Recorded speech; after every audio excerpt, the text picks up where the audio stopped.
साथियों, जब भी हम किसी बकरी की तरफ देखते हैं और वो हमें बहुत ज़्यादा कमज़ोर लग रही है और तुरंत हमारे दिमाग में बात आती है कि इसकी डिवॉर्मिंग करवाएं। लेकिन भाई, कमज़ोर बकरी की डिवॉर्मिंग करवाएं कैसे? कई बार फील्ड से ऐसे कैसे जाते हैं, आप लोग ही बताते हैं कि सर हमने डिवॉर्मिंग की दवा दी और बकरी की मौत हो गई, हमने डिवॉर्मिंग की दवा दी, बकरी बहुत ज़्यादा डाउन हो गई, नीचे बैठ गई। अब करें क्या? ये बड़ी ही विकट परिस्थिति गॉट की डिवॉर्मिंग के समय पैदा हो जाती है जब वो कमजोर रहती है। अब देखिए, कमजोर बकरी की अगर डिवॉर्मिंग करना है ना, तो कुछ विशेष स्टेप है जिनको आप फॉलो कीजिए। नंबर 1 स्टेप, आप सभी को पता है कि डिवॉर्मिंग के बाद हम लिवर टॉनिक दिया करते हैं कम से कम 10 दिन। लिवर टॉनिक आप कोई सा भी दे सकते हैं, जैसे मार्केट में आपको कई प्रकार के लिवर टॉनिक मिलते हैं। वो लिव 52 हो सकता है, वो लिवोटास हो सकता है, तो वो विटाकाइन लिव भी हो सकता है, वो और भी किसी अच्छी कंपनी का अच्छा प्रोडक्ट हो सकता है। हम 10 से 20 ml per day liver tonic देते हैं और 10 दिन तक देते हैं। लेकिन कमजोर बकरी के केस में आपको क्या करना है? कमजोर बकरी के केस में आपको 5 दिन पहले, जी हां, 5 दिन पहले से ही आपको लिवर टॉनिक शुरू कर देना है। 20 से 30 ml रोज लिवर टॉनिक आप दीजिए 5 दिन पहले से। छठे दिन उसकी आप डिवॉर्मिंग करवा दीजिए। सुबह के समय भूखे पेट आपको दवा देनी है, दवाएं मैं अभी आगे बताऊंगा।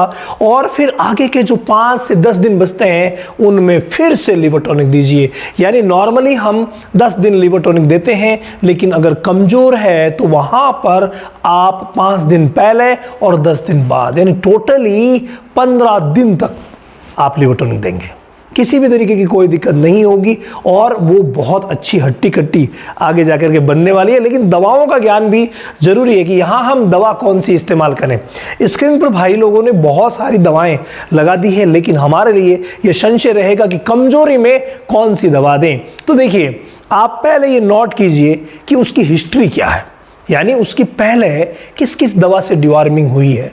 अगर आपका जवाब आता है, पशुपालक का जवाब आता है कि सर कोई भी दवा नहीं दी, तो उस स्थिति में 2 ही दवाएं हैं जो शुरुआत में कमजोर बकरी को दी जा सकती है। उनमें से एक है पेनाकोर, जिसके अंदर फेनबेंडाजोल सॉल्ट है, और एक है एल्बोमार, जिसके अंदर एल्बेंडाजोल सॉल्ट है। जी हाँ, शुरुआत में साइड में लिखी हुई किसी भी दवा का इस्तेमाल आपको नहीं करवाना होता है। अगर पहले 1 साल तक आपके पास हिस्ट्री नहीं है कि डिवॉर्मिंग हुई है या नहीं हुई है, वहां इन 2 दवाओं का इस्तेमाल होता है। और इस्तेमाल होता कितना है वो भी मैं आपको बता देता हूं।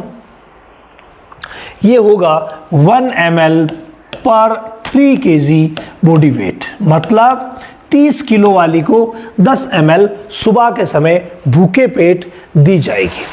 और यहाँ ये जो दवा आप दे रहे हो वो एक ही बार में पूरी की पूरी दवा दी जा सकती है, सुरक्षित है। लेकिन आप कहेंगे कि सर हमने तो ये दवा दे दी, उस कंडीशन में क्या करेंगे? उस कंडीशन में हमारे लिए दुविधा रहती है, और उस दुविधा का समाधान में मैं आपको बताऊंगा। जैसे ये दवा है नीलजान, ये बहुत शानदार वर्क करती है, और ये इन दोनों ने वर्क नहीं किया तो उस समय आप ये दे सकते हैं। लेकिन असली सीखने वाली बात यही आती है कि इसको आप एक डोज में नहीं दे सकते अगर बकरी कमजोर है तो। कैसे? इसकी पूरी जो डोज बनती है वो 1 ml 3 kg बॉडी वेट ही बनती है, मतलब यही डोज है जो इसकी बनती है। लेकिन आपको एक बार में नहीं देना है, इसी डोज को 2 भागों में बांटना है और 2 दिन सुबह सुबह देना है। अगर यहां ये दवा दी जा चुकी है उस स्थिति में भी इसको 2 भागों में बांटना है। इसी तरीके से यहां इस दवा के बारे में बात कर लेते हैं, हाईटेक को भी आपको 2 भागों में बांट करके देना है। इसी तरीके से बात कर लेते हैं जेनवेट की डोज थोड़ी सी डिफरेंट आती है। यहां जेनवेट की जो डोज आती है वो आती है दोस्तों 1 ml 10 kg बॉडी वेट के हिसाब से, 10 किलो पर 1 ml। तो यहाँ आप क्या करेंगे, वही बॉडी वेट के हिसाब से जितनी डोज आती है, आधी पहला दिन सुबह के समय भूखे पेट और आधी दूसरे दिन देंगे। फिर चाहे आप 15 दिन से इनमें से किसी भी अन्य दवा को रिपीट कर सकते हैं। अन्य दवा का मतलब क्या हुआ? पिछली बार अगर आपने पेनाकोर दी तो इस बार आप जेनवेट दे सकते हैं, पिछली बार आपने जेनवेट दी तो इस बार आप नीलजान दे सकते हैं। यानी किसी भी दवा को हमें रिपीट नहीं करना है। साल में 4 बार डिवॉर्मिंग होगी तो 4 ही प्रकार की दवाएं इस्तेमाल होगी। लेकिन शुरुआत जब आप करते हैं ना कमजोर बकरी की, उस समय एल्बेंडाजोल और फेनबेंडाजोल से तो आप पूरी डोज से डिवॉर्मिंग करवा सकते हैं, लेकिन बाकी की जो दवाएं हैं उनसे आधा आधा आपको 2 दिन करवानी पड़ेगी, तब जाकर के और कमजोर बकरी की डिवॉर्मिंग होगी। अन्यथा जो समस्याएं आप बता रहे थे, डिवॉर्मिंग करवाई, खाना पीना छोड़ा, 2 दिन में बैठ गई, मर गई। डिवॉर्मिंग करवाई, अचानक से हमें लगा कि वो चिल्लाने लग गई, पैर दर्द हुआ, मर गई।